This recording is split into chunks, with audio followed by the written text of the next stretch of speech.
To kick this one off, we meet our main character, Davey Armstrong, who is a paper boy for his suburban neighborhood. He is dropping a paper off at his neighbor's house, Mr. Wayne Mackey, and Davey tells him that the bill is due, so Davey goes inside with him so he can grab his payment. Mackey is a police officer that lives next door to Davey's family and has for years, so he has grown up knowing him. Davey helps Mackey move some furniture downstairs in the basement, and then he heads home afterwards. Later that night, Davey is out at night playing a game with his buddies around the neighborhood, and he sees Mackey hanging out with a boy in his house, and he finds it a little weird, but keeps it to himself. We are then introduced to Davey's best friends that he is always hanging out with. Their names are Tommy Eats Eaton, Dale Woody Woodworth, and Curtis Faraday. Davey tells the others that he thinks there is a serial kidnapper on the loose, as many kids have went missing recently, but they don't really buy it and just think it's a fake story. The following day, the gang all heads to the local bowling alley to hang and hit on some of their classmates. Typical boy-teenager stuff, and we are introduced to Nikki Kashuba, who is Davey's dream girl, but she is a little older than him and pretty much out of his league. Nikki is his other next-door neighbor. Later that night at home, the phone rings and Davey goes to pick it up, but it is a call for his dad. Davey stays on the line to eavesdrop, and the man tells his father that a mysterious man is claiming to be the Cape May Slayer and has killed 13 teenage boys over the last decade. Davey's dad is a news anchor, so he always gets the scoop before everyone else. The news segment then comes on the TV confirming the story, and the police are on the look for a white male in his 30s or 40s living alone, and they are declaring him an active serial killer. Davey is excited that there is a serial killer on the loose because he thinks nothing exciting ever happens in their quiet small town.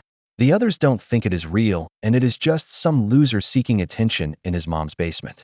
A week later, Davey is having himself a snack when he notices a kid on a milk carton, and it is the same kid that he saw in Mackey's house a few days ago when they were playing their manhunt game. Davey tells the others that he thinks Mackey is the Cape May Slayer, but they say no way, and Mackey is like the nicest dude in the neighborhood, and he is also a cop. Davey thinks him being a cop is the perfect cover because he will know everything the police know as an inside man. The others start believing Davey a little bit, and they decide to have a stakeout at Mackey's house. When Mackey goes for his daily run later that evening, the boys head over to his house and look in his trash cans to see if they can find any clues to his doings. They have no luck the first night, and Woody asks if he can stay over at Davey's house because he doesn't want to be at his house with his parents. While Davey is waiting for Woody to come over, Nikki comes over to Davey's house, and she goes inside and flirts with him a little bit. She then heads home once Woody arrives. The boys all steal Woody's mom's car when she is sleeping so they can follow Mackey around town and see what he is doing in his free time. They follow him to a home improvement store where Mackey buys 100 pounds of dirt and a shovel that he puts in his cop car. On the way home, they are pulled over by another cop who tells Woody to get his mom's car home right away and to not do this again as he doesn't even have a driver's license. In this small town, everyone seems to know everyone. Nikki asks Davey if he wants to hang out with her because she is upset that her parents are getting a divorce and she wants someone to talk to. Davey tells her that he will be there for her whenever she needs someone, and also tells her that he thinks Mackey is the Cape May Slayer, but Nikki tells him to drop it because she doesn't want anything to happen to him, even if Mackey turned out to be the killer. Accusing a cop of being a serial killer can have some pretty big consequences. The following day, the boys are hanging out in their clubhouse drinking cheap tequila talking about girls. Davey tells them how he and Nikki have been hanging out a lot, and they think he is being friend-zoned and doesn't have a chance with her.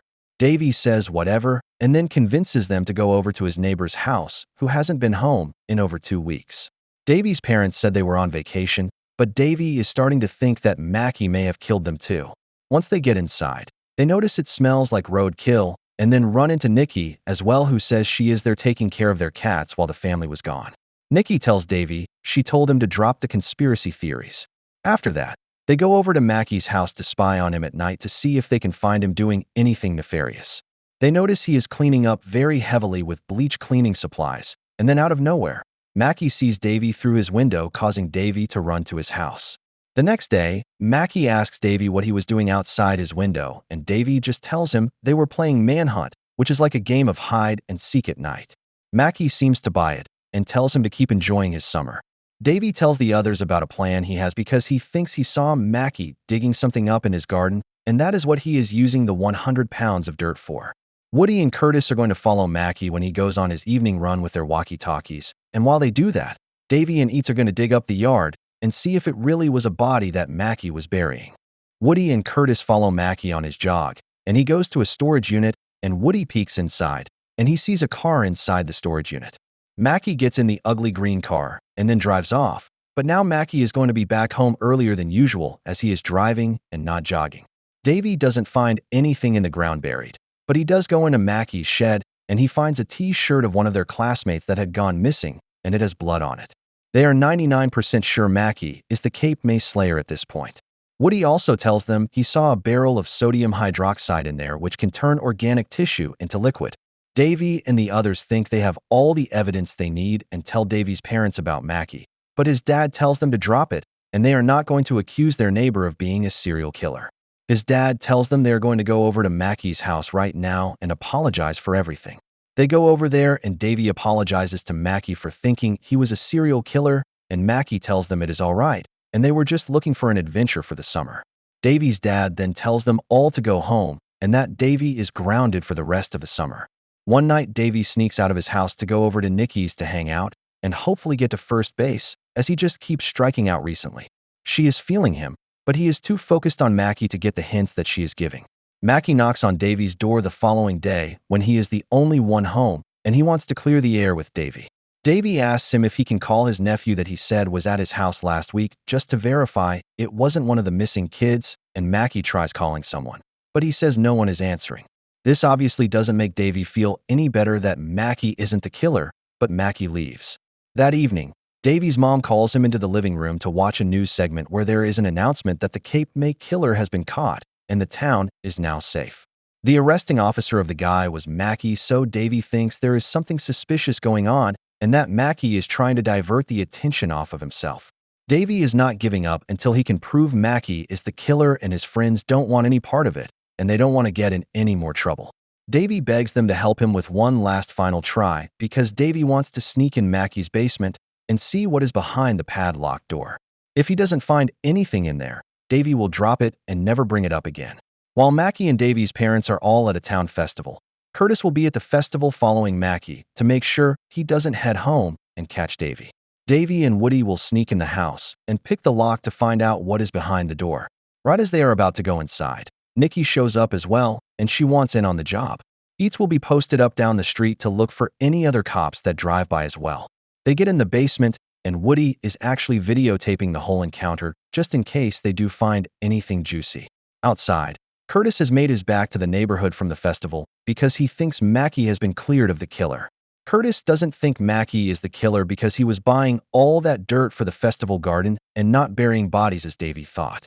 Curtis tells Eats this, and they end up going back inside their houses because Curtis told Davey this on the walkie and thinks Davey and Woody already left Mackey's and went home.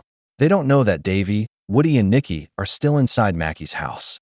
Back inside Mackey's house, Davey has picked the lock and they get in the room, and it just appears to be another bedroom down there and no dead bodies anywhere. Davey then sees another door in that room, and when he opens it, there are actual photos and bodies inside. There is even a person alive, but looks very malnourished. Davey, Woody, and Nikki sprint out of the house and take the video evidence to the police right away. The police see the video evidence, and they believe Davey, and they send cars to Mackey's house right away in hopes of capturing him before he can get away.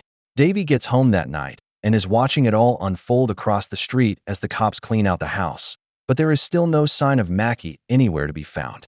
Later that night, while everyone is sleeping, Mackey was actually hiding out in Davey's attic. Mackey comes down and into Davey's room and puts a chloroform rag over his mouth and kidnaps him and Woody both. They wake up in the back seat of a car in the middle of the forest. Mackey tells them to run, and they are going to play a real-life version of Manhunt, and if Mackey catches them, they will die for real, so they better get running. Sadly, Woody doesn't get very far, and Mackey catches him and slits his neck with a knife. Mackey catches Davey next and tells him it would be too easy to just kill him then and there. Mackey tells Davey he is going to let him go and he'll look over his shoulder for the rest of his life and know that at any second, Mackey could catch him and kill him with ease. He wants Davey to live with the pain of his best friend dying at his hands and be scarred for the rest of his life. The movie ends with Davey back on his paper route, super depressed and almost regretful that he let Mackey get away to continue murdering people. That's it for this one. Thanks for watching, friends.